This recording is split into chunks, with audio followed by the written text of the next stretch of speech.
观众朋友、网友朋友，大家好，我是付全少。最近一位毕业于美国西点军校的少校军官发表了一篇文章。他在这篇文章中呢，整理出了解放军、火箭军各个军事基地、各个旅以及装备的一览表。他甚至还列出了配备在各基地的导弹型号、数量、射程等要素。可说是十分的全面和细致。当然，他这些情报信息来源何处、是否准确就不得而知了。但是他对这些情报信息做了统计分析之后呢，得出了几条结论。这几条结论实际上表达出了他对中国人民解放军火箭军的几点忌惮。其一，说中国弹道导弹的数量和质量不断增加。那么美军的弹道导弹防御系统对中国弹道导弹的饱和攻击，可以说基本上无能为力。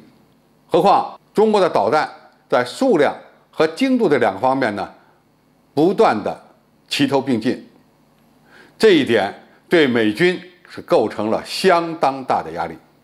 第二，中国现在着力发展的反舰弹道导弹，比如说东风21、东风26，都让人感到不安，因为这两种弹道导弹都是核常兼备的，它既能带常规弹头，也能带核弹头，因此很难断定其携带的到底是什么样类型的弹头，以及应该采取什么样的对抗措施。那么一旦其发射升空，就很难准确的界定其威胁程度，可能导致不必要的冲突升级，甚至呢造成悲剧性的后果。当然，这个悲剧是美国。第三呢，中国愿意出口导弹技术给其他国家，那么有的国家和美国存在着这样那样的矛盾和冲突，而且这些国家也有发展自身国力、军力的需要，这就给了中国机会。那意思是说呢，中国有可能明里暗里帮助某些国家发展弹道导弹，或者直接向他们出口弹道导弹。这个分析恐怕是有问题，因为中国一直在严守相关的条约和规定，对国外的武器装备出口都限制在一定的范围之内。但不管怎么讲，这位美军的少校提出的这几个担忧，也代表了美国军方的一些看法。这名美军少校在文章中虽然列举了中美解放军火箭军的一些优点和强项，但是呢，他认为中国的火箭军也有一些弱点。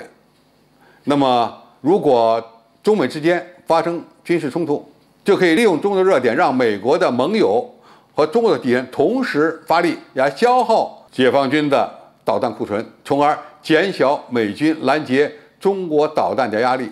也就是通过采取狼群战术的方式，来消耗中国人解放军的各种各样的导弹兵器的数量。那么，如果其他的盟友不和美军一起行动怎么办？他建议的另外一项措施就是用假目标来耗费中国的导弹。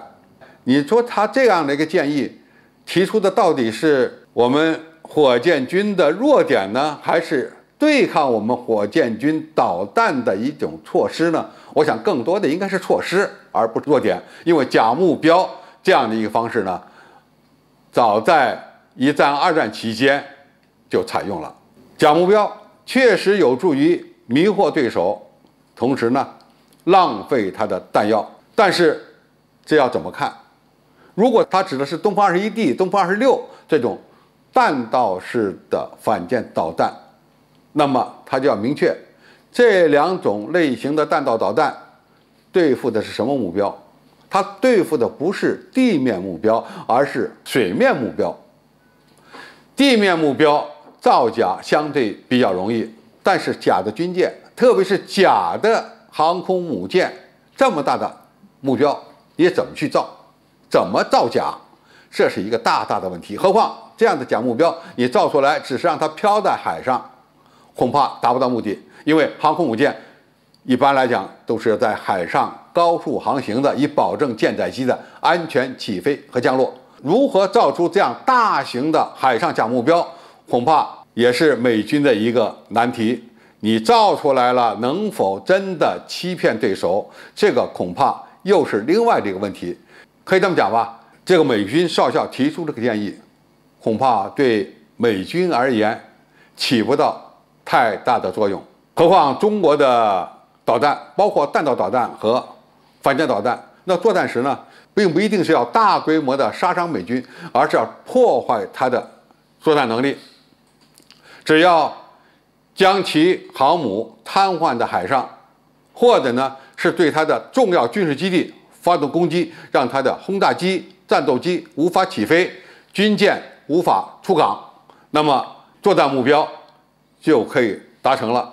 那么在这样的情况下，你设置大量的海上假目标，恐怕也很难达成其目的。好，今天介绍就到这里，谢谢大家收看。感兴趣的朋友，我们在下面的留言区留言交流讨论。我们下期再见。